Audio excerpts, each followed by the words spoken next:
একজন কৃষক একজন ছাগলের রাখালকে আরব দেশে জিজ্ঞেস করা হয়েছিল, আল্লাহ যে আছে এর কোনো প্রমাণ তুমি কি দিতে পারবা? তুমি কি প্রথমে বলো আল্লাহ আছে, তুমি কি বিশ্বাস করো? অবশ্যই করি। আল্লাহ আছে এর কোনো প্রমাণ আছে তোমার কাছে? কোনো প্রমাণ নাই, তবে আমি বুঝি আল্লাহ আছে। বলে কেমনে?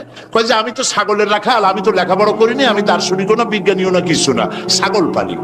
আমি চিন্তা করি ছাগলে খায় ঘাস আর পায়খানা করে কতগুলো ক্যাপসুলের মতো ট্যাবলেট, আল্লাহ যদি না থাকবে এগুলো হয় কেমনে? ওর মাথা যেমন ও বুঝছেও তেমন। কথা বুঝতে পেরেছেন?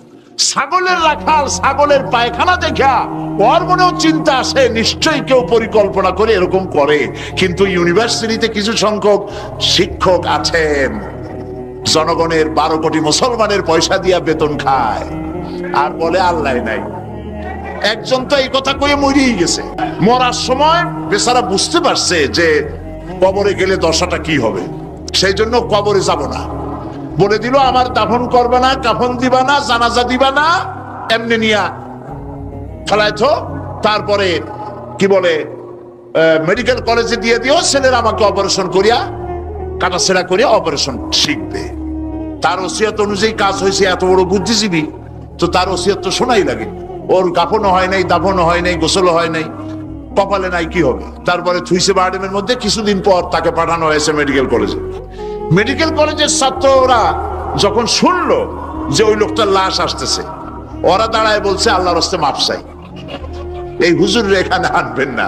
উনি বেঁচে থাকতে আল্লাহরে অস্বীকার করছে, এখন ওনারে কাইটা যদি আমরা অপারেশন শিখি তাহলে যে রুগীরে ধরবো যাও বাঁচবে ওইটা মরবে, কাজী এদারে ফিরাও।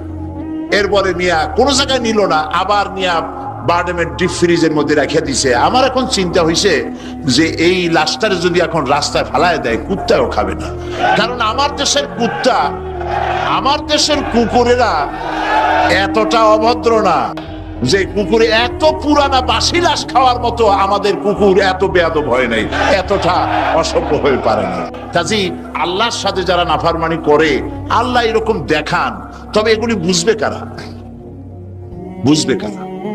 আল্লাহ রাব্বুল আলামিন বলেন ওয়াতিলকাল আমসালু নাদরিবুহা লিন্নাস ওয়া মা ইয়াকিলুহা ইল্লাল আলিমুন।